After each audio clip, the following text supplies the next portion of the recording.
कि अपनी सेना के साथ मिलकर देश के ऊपर आंख उठाने वालों को मुंह तोड़ जवाब।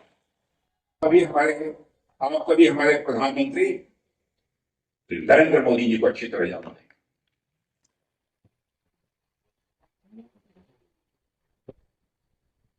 उनकी कार्यशैली से भी अच्छी तरह परिचित, उनकी दृढ़ता से भी अच्छी तरह परिचित है।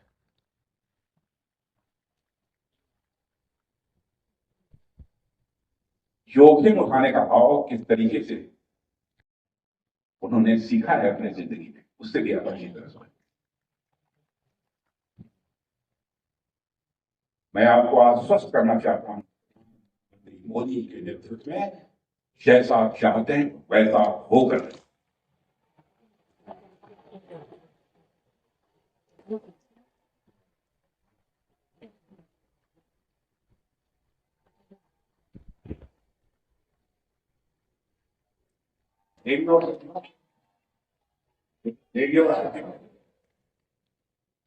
जैसे हम सभी राष्ट्र के शरीर की रक्षा करते हैं, ठीक उसी प्रकार महाराज जी जैसे संत और अन्य संत भी जो मरे बैठे हैं और राष्ट्र की आत्मा की रक्षा करते हैं। तो हमसे ही महाराज जैसे संतों ने बताया और ये करके दिखाया कि राष्ट्र की आत्मा की रक्षा तभी संभव है जब हम सब अपनी संस्कृति, अपने मूल्यों और साथ ही अध्यात्म से जुड़े रहे। भारत की शक्ति केवल उसकी सैनिक शक्ति में नहीं बल्कि उसकी संस्कृति और अध्यात्म में भी। फिर से मैं दोहराना चाहता हूँ, ध्यान से सुन लीजिए। भारत की शक्ति केवल उसकी सैन्य शक्ति में ही नहीं बल्कि उसकी संस्कृति और अध्यात्म में। भारत वह भूमि है जहां पर वीर अर्जुन जैसे योद्धा हुए, भगवान बुद्ध जैसे महायोगी भी हुए।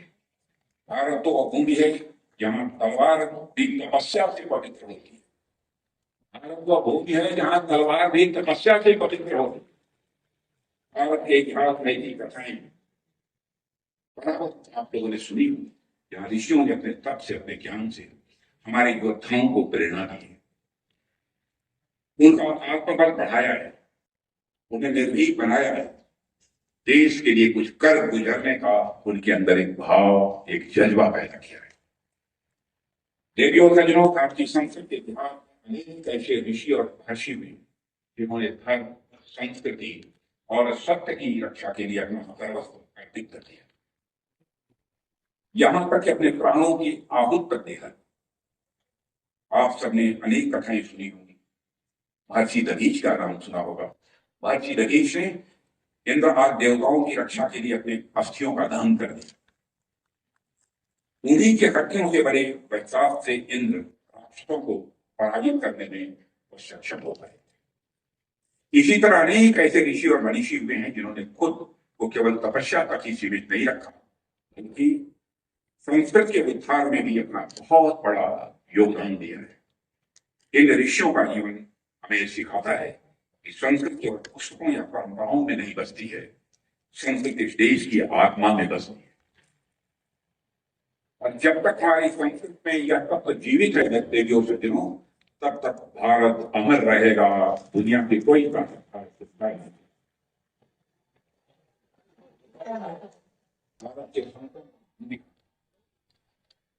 देवियों और सज्जनों, भारत के संतों की भूमिका समाज के हर क्षेत्र तक फैली। मैं जब यहाँ पर आ रहा था तो मैंने महाराज जी के द्वारा किए जा रहे कार्यों के